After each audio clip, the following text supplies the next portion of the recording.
Assalamualaikum warahmatullahi wabarakatuh. Selamat datang, selamat bergabung di FAT Pro Channel. Marilah kita awali belajar hari ini dengan berdoa dulu. Kalau sudah, klik tombol like, subscribe, dan komen. Klik juga tanda lonceng agar tidak ketinggalan update video terbaru kami. Kali ini kita belajar tema 9, subtema 3, pembelajaran 2. Rabu pagi, Edo bersiap-siap berangkat ke sekolah. Edo memakai baju batik seragam identitas sekolahnya. Sebelum berangkat, Edo menyantap sarapan pagi dan minum segelas susu. Sesampai di sekolah, Edo belajar mengenai iklan. Edo dan teman-teman mengamati sebuah iklan yang dibawa oleh ibu guru. Ayo mengamati. Sekarang kamu akan mempelajari tentang unsur-unsur iklan dan ciri-ciri bahasa yang digunakan dalam pembuatan iklan di media cetak. Setelah mengamati iklan pada gambar di atas, diskusikan bersama kelompokmu mengenai unsur-unsur iklan. Tuliskan pada kolom berikut. Unsur iklan pada gambar di atas adalah 1. Nama produk, yaitu payung lukis. 2. Gambar yang menarik berupa seorang gadis sedang melukis payung. 3. Terdapat kalimat iklan berbunyi payung lukis kerajinan khas Tasikmalaya, Jawa Barat. 4. Keunggulan produk, produk dalam negeri. Dan, yang terakhir, 5. Alamat pengiklan di Tasikmalaya, Jawa Barat. Agar dapat menarik perhatian khalayak, iklan dalam media cetak memiliki ciri-ciri bahasa sebagai berikut. 1. Menggunakan bahasa yang singkat, padat, dan jelas. 2. Menggunakan bahasa yang memikat dan memiliki daya sugesti. 3. Menggunakan kata konotasi positif. Dan yang keempat, isinya bersifat objektif, jujur, singkat, jelas, dan menarik. Ayo berlatih. Perhatikan iklan kolom dalam sebuah koran berikut. 1. Sebutkan unsur-unsur yang terdapat dalam iklan di atas. Jawabnya. Unsur pada iklan itu adalah nama produk, yaitu Totota, gambar yang menarik, kalimat iklan, keunggulan produk, dan nomor ponsel pengiklan. 2. Bagaimana ciri-ciri bahasa yang terdapat pada iklan tersebut?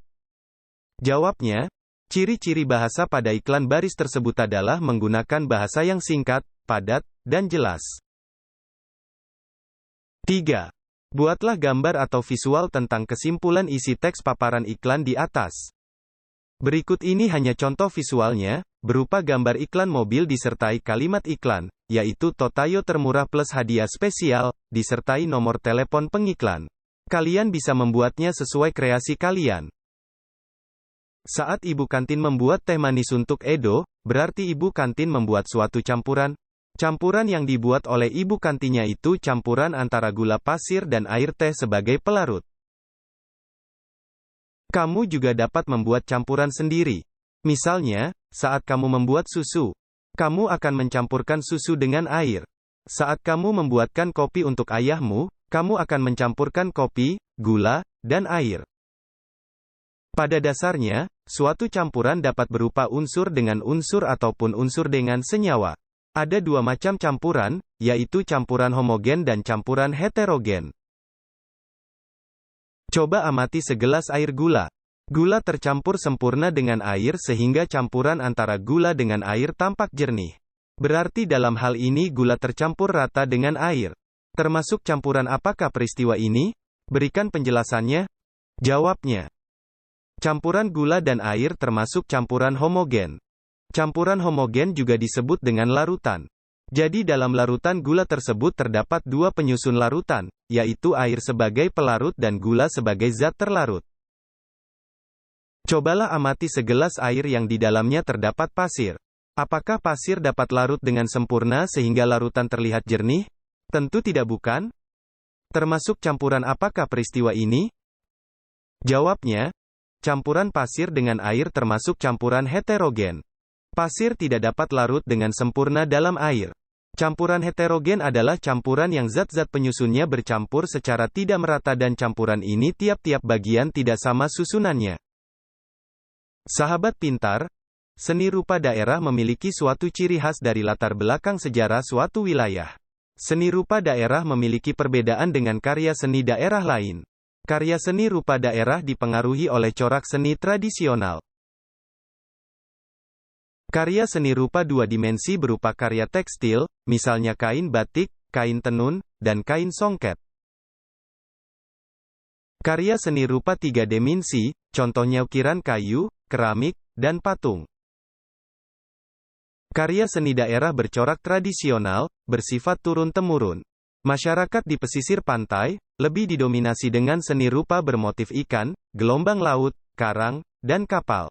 Sementara masyarakat di pegunungan, lebih didominasi dengan karya seni rupa bermotif buah, pepohonan, bunga, dan hewan-hewan. Secara umum, karya seni rupa daerah memiliki ciri-ciri sebagai berikut. 1. Bersifat kedaerahan. 2. Dipengaruhi oleh budaya dan latar belakang sejarah suatu wilayah. A. Mengandung simbol-simbol dan bermakna. B. Seringkali digunakan untuk upacara adat, agama, atau kebutuhan sehari-hari. C.